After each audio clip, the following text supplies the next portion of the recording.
كيبدا الفيلم ديالنا في وسط واحد العاصفه، وجورج وصل للسبيطار هو ومراته، تصدم ملي عرف ان مراته تصابت بسقطه عضليه وماس. الراجل سول على ولده وعرف انه تزاد قبل الوقت، عنده حاله وراثيه سميتها البوهاق واللي خلات اللون ديال جلده باهت. باه جورج بدا كيبكي وما قدرش يتهيأ انه ولده سمح فيه. الولد كبر في مزرعه مع جدو، ومن بعد سنين جدو ماتوا. ملي البوليس وصلوا باش يحققوا في موت جدو، لقاو الولد مخبي في دارهم، والمحقق طلب المساعده ديال الجيش. المديره ديال دار الايتام كانت باغيه تعاونو، كانت كيسحاب ليها ان الولد كان محبوس بيت الخزين باش ما يشوفوا حتى واحد بسبب شكله غريب. جيرمي قال لهم ان جدو كان كيشرب القهوه وهو يموت، وسولوا على الاسم ديالو، قال لهم جيرمي، وقال لهم سميتي جيرمي ريد، ولكن جدو كيعيط له باوندر. وقال الجيس انه كيعجبو يعيش في بيت الخزين باش يتخبى من الشمس حيت كضرو في عينيه. وخيت جيرمي ما قراش في المدرسه، ولكن قرا بزاف ديال الكتوبه وحفظ كل صفحه فيهم. والجيس لاحظت ان الولد متميز وقررت تاخذو لدار الايتام حتى ما عنده حتى واحد. ملي وصل جيرمي لدار الايتام بداو الدراري كيضحكوا عليه بسبب شكله. وفي الوقت ديال الغداء جيرمي كان بوحدو كياكل، وجا عنده جوني وصحابو وبغاو يبزوا عليه يدير الطقوس ديال الاستقبال، وقالوا ليه يبقى داير مغرف نيفو النهار كامل. ولكن جيرمي شد المغرف وبدا كيدورها، والمفاجاه انها تحولت لمغناطيس وكل شيء من غير في طارو. هنا كنعرفوا ان جيرمي ماشي انسان عادي. وفي العشيه جيس خدات جيرمي عند الطبيب دوان باش يديروا له فحص طبي. قال لهم الطبيب ان صحته مزيانه وداروا له عدسات، وقدر جيرمي يمشي في الشمس بلا نضاضر بحال جميع البشر. هاد جيرمي كان قراي ديالو بصح. هاد جيسي قررت تصيفطو لمدرسه الموهوبين. في واحد الحصه ديال العلوم الاستاذ كان كيوريهم كيفاش الكهرباء كتمشي، وجيرمي كان مخلوع وبدا كيرجم. ولورينزي لاحظت ان شي حاجه ماشي مزيانه مع طالب جديد، حاولت تهدنو، ولكن جيرمي جبو التيار الكهربائي وضربوه، فقد الوعي والجسم ديالو بدا كيطير. فالاستاذ خاف عليه وضرب داك البلاصه اللي خارج منها الكهرباء باش يعتقهم. وملي دولون قاست جيرمي الشعر وقف بسبب الكهرباء.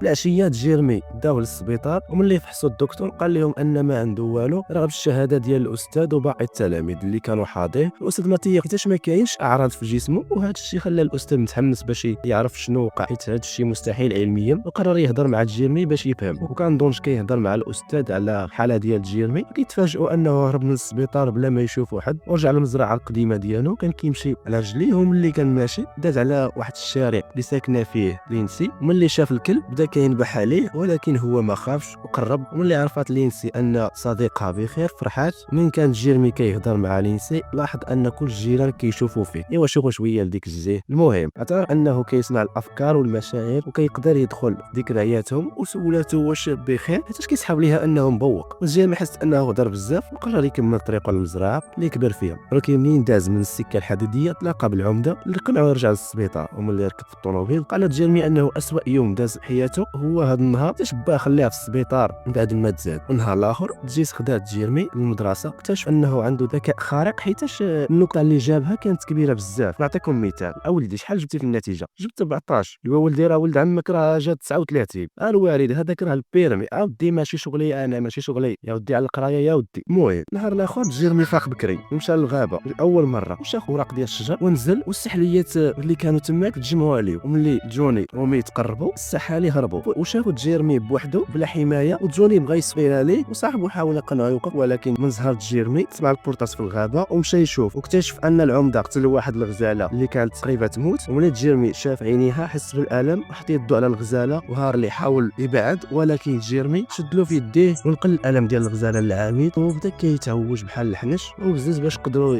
يعتقوه. فجيرمي بكى على فقدان الغزاله. ومن رجعوا للدار الايتام سولوا العمده وعلاش هار اللي تنقل للسبيطار، وشرح لهم بانه ما كانش عارف الشر اللي كان كيسبوا الحيوانات، وانه غير عاونوا باش يشوف الالم. ودونج ما تيقوش. ومنين وصل الليل جيرمي كان بوحده في القاعه ديال الماكله كيتعذب بافكاره. ومشى عنده رونالدو قال له انني حسيت بتغيير. ومنين سلمت عليك وقال له انت راك عامل بطاقه، وسولو واش قريتي على اينشتاين، وزاد قال لي ان الانسان لو استخدم 100% من دماغه السوله ديالو غتحول لطاقه صافيه وما يحتاجش جسم مادي. ودونالد كان كيشوف ان الحادثه اللي وقعت لهم جيريمي قبل ما يتولد قرباتو من هذا المستوى ديال الطاقه اللي ما وصل ليه حتى وعي. فهم ان جيريمي كيبغي يرجع لبيت الخزين حيتاش ما كيقدرش يتاقلم مع البشر، حيتاش هو جاب معلومات من الكتوبه وما عارفش الجوانب المختلفه للبشريه. وبقى لي غير ستيلو وسبوره نولي لكم استاذ هنايا. المهم قال له دونالد ان البشريه غادي تحتاج الاف السنين باش توصل لمستوى التطور ديال عقلك. ووعدو انه عادي يحاول يخليه يتاقلم مع العالم مورا شي ايامات دونجي زار هارلي واكتشف انه رمى الاسلحه كاملين، والعمده سولو علاش، وهارلي اعترف انهم ذاك النهار اللي قتل الغزاله وجيريمي شد ليه في يديه وقاس الغزاله، بدا كيحس بواحد الوجع في قلبه وبدا كيضرب بالزربه وصحته كترجب وحس بفقدان الحياه. ومن هضرته كيبان انها كانت اسوء حاجه وقعت له في حياته، بحال الا هو اللي كان كيموت. ومن تما ما قدرش يقتل شي حيوان اخر. وكنمشيو عند لينسي اللي دعات جيريمي يمشي معاها للحديقه وسولاتو على الناس كيفاش دايرين من داخل. قال لها جيريمي ان اغلب البشر عندهم احساس بانهم قاسيين على الطبيعه، ولكن هذا الشيء مستحيل حيث هما جزء من كل شيء. ولكن لينسي ما قدرتش تفهمه، وقال لها ان هذا الشيء كيوقع حيتاش كاين حد معين للجسم البشري ما يقدرش يفوتو، وهذا الشيء علاش الناس ما كتقدرش تشوف الكائنات الحيه متصله ببعضياتها. وباش يثبت ليها كلامه جيريمي شد يد لينسي، وفي هذه اللحظه قدروا يدخلوا في عمق المشاعر والافكار ديالهم. ولينسي اكتشفت ان باس سمح فيه وخلاه بوحده. لينسي اعتبرت جيريمي اجمل شخص شافته وقررت تبوسه، ولكن دبر عليها وشدو باها وقال له عايش الحياه افضل وجد راسك تاكل العدس. وجيريمي جمع حوايجه باش يمشي حيتاش ما يقدرش يتحمل الكراهيه ديال الناس المدينه. وقبل ما يمشي دخل الملعب ومن زهرو المكعور تلاقى بجوني سرق الطربوش ديالو وتحداه يجيبها. ملي قاصد جيريمي قدر يدخل لذكرياته وعرف انه كان كيضربو باه اللي تبناه، وهذا الشيء اللي خلاه شخص عدواني. وفي هذه اللحظه هجم عليه وحيد ليه حوايجه ورماه في طين. ضربت واحد الصاعقه وكلهم تلاحوا. من ناضوا جيريمي مشى عند جوني ودار له التنفس الاصطناعي وقدر يعتقو، وما يتعاونوا ياخذ طوموبيل باش يرجع للمزرعه. مورا شي ساعات وصلت جيس للمزرعه ووعدته انها غادي تحاول تلقى له بلاصه يعيش فيها بخير. وملي خرجوا من الدار لقاو مع دونجو هارلي اللي كانوا تما باش يطبقوا القانون ويرجعوا الولد لدار الايتام. ولكن العمده شاف نظرات الياس بعينين جيريمي،